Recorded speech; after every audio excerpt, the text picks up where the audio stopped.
So there are obviously lots and lots of reasons and lots of ink spilled and lots of LinkedIn videos about why we should be really worried about where big technology is going.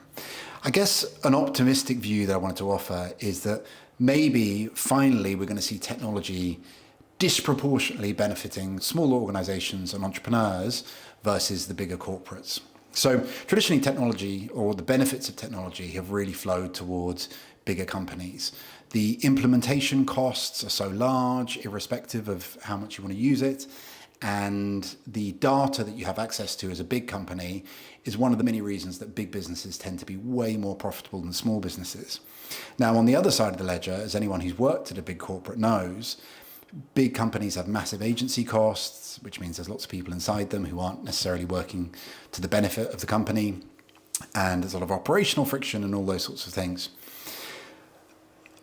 It is not obviously good if new technology results in fewer people being hired, but for each hire that an entrepreneur makes of a small company, there is far greater risk than for a big corporate.